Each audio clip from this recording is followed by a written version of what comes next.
I think from the time I hit the floor, I knew that I would never walk again. I couldn't see my legs, couldn't feel them. I just thought that I'd actually been cut in half. It was just a terrible, terrible feeling. When I first was asked to go and see a psychologist, I was actually scared because I thought I was going nuts. I couldn't understand how I could stop crying, but he explained that I was suffering from post-traumatic stress. When I talk like this about my accident, it's like talking about somebody else. I know it was me, but I find it very hard to understand. It's as if you're a part player and I play a mental character in it, but you just don't understand the part you're playing. I can understand some people might change life, but it doesn't for me because that's the way I am. Oh, well, I miss work, yes, definitely, but yeah, I do, I miss work a lot.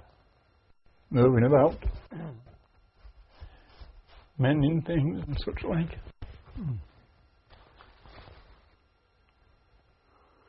Yeah.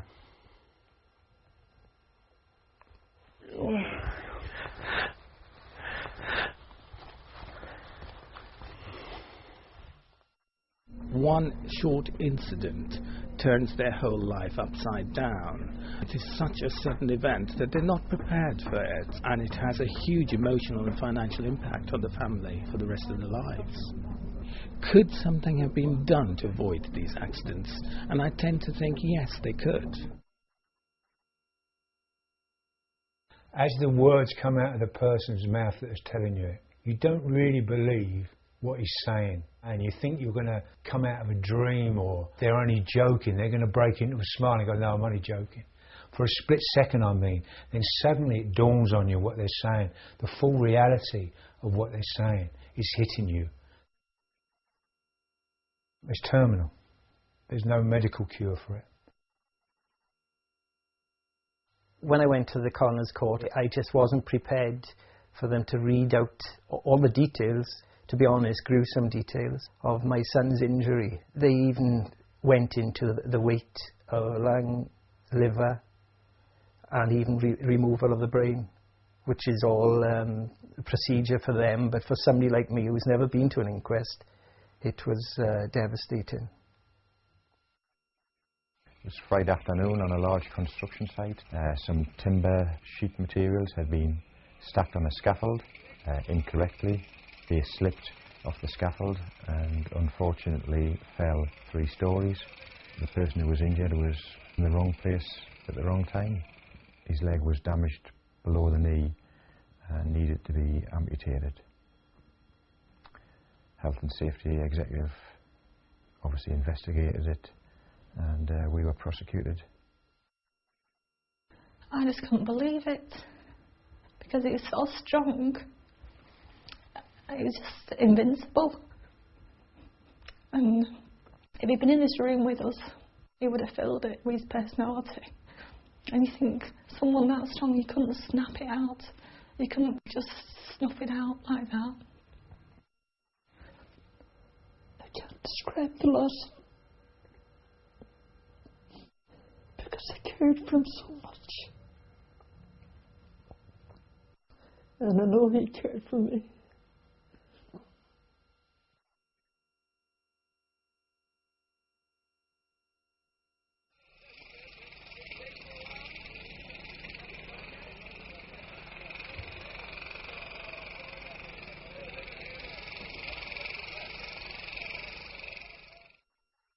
I'll always remember that it was a beautiful, beautiful sunny day.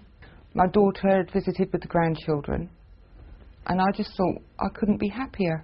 And even now I remember that feeling of total happiness until the phone call that Scott had had a fall on site.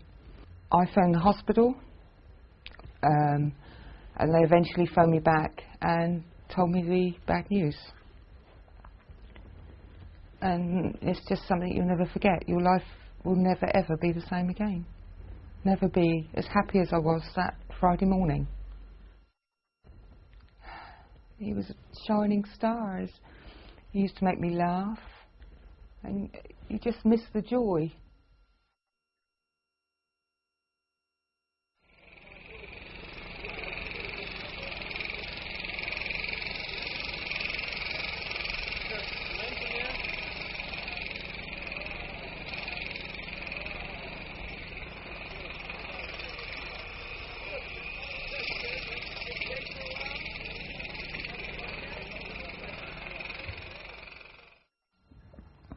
Martin and people like him are the backbone of this country. They don't take anything from anybody for nothing. They just go out and try and earn a living and look after the families the best they can. And they deserve more. It shouldn't be happening. And I wish I couldn't do it.